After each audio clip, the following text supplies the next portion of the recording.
రేవంత్ ఇటీవల ఆర్మీ ప్రధాని మోడీపై చేసిన కామెంట్స్ కి కేంద్ర హోంశాఖ సహాయ మంత్రి బండి సంజయ్ కౌంటర్ ఇచ్చారు. రేవంత్ వ్యాఖ్యలు సైన్యాన్ని కించపరిచేలా ఉన్నాయన్నారు. ఆర్మీ చీఫ్ పై కూడా విశ్వాసం లేదా అని ప్రశ్నించారు.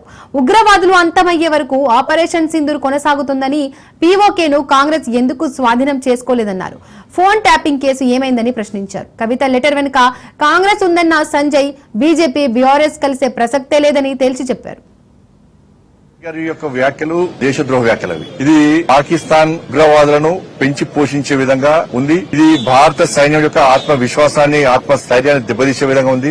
యుద్ధం చేసింది నరేంద్ర మోడీ గారు రైఫల్ వేయలే, భారత సైనికులు చేశారు. భారత సైన్యం మీద మీకు నమ్మకం విశ్వాసం లేదా? ఆర్మీ చీఫ్ మీద మీకు నమ్మకం విశ్వాసం లేదా? ఎవరు మీకు విశ్వాసం లేదు? మీకు ఇందిరాగాంధీ అంటున్నారు. నరేంద్ర మోడీ ప్రభుత్వం వచ్చినాక 2016లో వాళ్ళు ఒక్కసారి దాడి చేస్తే గౌరవడి ప్రతి దాడి చేసిన ప్రభుత్వం నరేంద్ర మోడీ ప్రభుత్వం. 2019లో 40 మంది భారత సైన్యాన్ని ఆత్మాహుతి దాడి చేస్తే పుల్వామాలో వెంటనే పాకిస్తాన్ లో చొరబడి సర్జికల్ స్ట్రైక్ చేసిన ప్రభుత్వం నరేంద్ర మోడీ ప్రభుత్వం. ఇవాళ అమెరికా లాంటి దేశము ట్విన్ టవర్స్ మీద Osama bin Laden twin towers బద్దలు చేస్తే, ధ్వంసం చేస్తే 3000 మంది చచ్చిపోయారు, 6000 మంది గాయాలపాలయ్యారు. కానీ అగ్రరాజ్యం అని చెప్పుకునే అమెరికాకు ఒసామా బిన్ లాడెన్ ను మట్టుబెట్టడానికి 11 సంవత్సరాలు పట్టింది. కానీ పహల్గాం సంఘటన జరిగిన 15 రోజుల పాట 9 ఉగ్రవాద శిబిరాలను ధ్వంసం చేసిన సైన్యం భారత సైన్యం, అటువంటి ప్రభుత్వం నరేంద్ర మోడీ ప్రభుత్వం. 11 డిఫెన్స్ బేస్లను ధ్వంసం చేసిన ప్రభుత్వం నరేంద్ర మోడీ ప్రభుత్వం. 100 మంది ఉగ్రవాదం మట్టుబెట్టే ప్రభుత్వం నరేంద్ర మోడీ ప్రభుత్వం. సామాన్య ప్రజలకు ఇబ్బంది కావద్దని కోరుకుంటాం. అదే పదం కొనసాగిస్తారు. ఇప్పుడు యుద్ధం అయిపోయింది. ఇప్పుడు అయిపోయింది ఎవరన్నారు? సాక్షాత్ ప్రధానమంత్రి గారు ఇప్పుడు యుద్ధం అయిపోలే. ఉగ్రవాదం అంతరించే వరకు, పాకిస్తాన్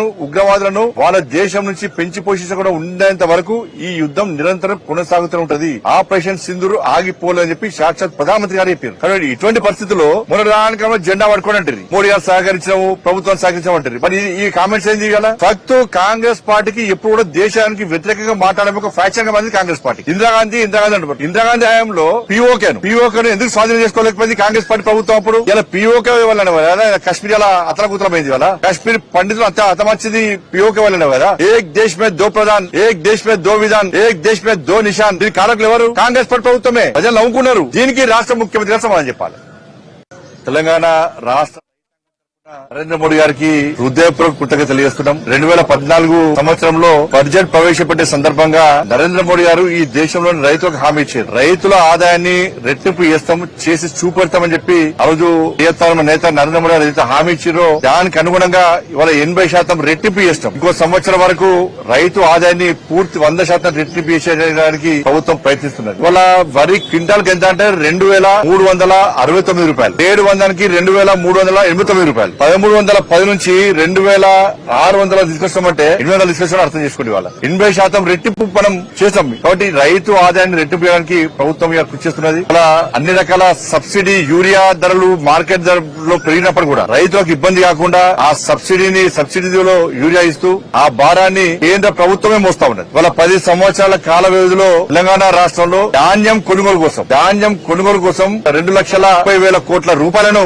ఈ తెలంగాణ రాష్ట్రానికి నరేంద్ర మోడీ గారి ప్రభుత్వం ఖర్చు చేసింది. పండించిన ప్రతి గింజా కొంటున్నాం ఇవాళ కేంద్ర ప్రభుత్వం కొంటా ఉన్నది. అన్ని ఖర్చు కూడా కేంద్ర ప్రభుత్వం భరిస్తున్నది. కానీ దురదృష్టవశాత్తు ఈ రాష్ట్రంలో ఉన్న ప్రభుత్వం మాత్రం ఇచ్చిన హామీలన్నీ గాలికి వదిలేస్తున్నది. 100 రోజుల్లో హామీలు నెరవేరుస్తామన్న ప్రభుత్వం 18 నెలలు గడుస్తున్నప్పుడు కూడా ఏ ఒక్క హామీని నెరవేర్చిన దాఖలాలు 6 గ్యారెంటీలు అరకెక్కిచ్చారు. దాని గురించి చర్చనే లేదు. చర్చ వచ్చినప్పుడల్లా ఇష్యూ డైవర్ట్ చేస్తున్నారు. ప్రజల దృష్టి మళ్లించే ప్రయత్నం చేస్తున్నారు. వర్షాలు పడ్డాయి, కనీసం ధాన్యాన్ని కొనుగోలు చేసేటువంటి కెపాసిటీ లేని ప్రభుత్వం, సత్తా లేని ప్రభుత్వం ఇది. ఇప్పటికీ చాలా ప్రాంతాల్లో ధాన్యం రోడ్ల మీద ఉన్నది. వర్షం పడ్డప్పుడల్లా తరుస్తున్నది. రైతులు అరిగోసపడుతున్నారు. నష్టపోయిన రైతులను ఆదుకునే ప్రయత్నం చేస్తలేదు. గతంలో డిమాండ్ చేస్తాం, తడిసిన ధాన్యాన్ని కూడా కొనాల్సిన బాధ్యత రాష్ట్ర ప్రభుత్వం మీద ఉంది. రాష్ట్ర ప్రభుత్వం నిర్లక్ష్యం వల్లనే ఇలా కొనుగోలు సరిగా జరగలేకపోయినాయి. దానికి బాధ్యత రాష్ట్ర ప్రభుత్వమే వహించాలి. గతంలో కేసీఆర్ గారు గిట్టిన వర్షం వల్ల నేను 10,000 రూపాయలు ఇస్తాను నష్టపోయిన వాళ్ళకి చెప్పారు. లాభత లేకుండా పోయి ఇలా ఫామ్ హౌస్ పరిమితమైంది. ఈ ప్రభుత్వం కూడా అదే పద్ధతిని కొనసాగిస్తున్నది. వట్టి మాటలతో టైం పాస్. 18 నెలల నుంచి ఇవే టైం పాస్. 6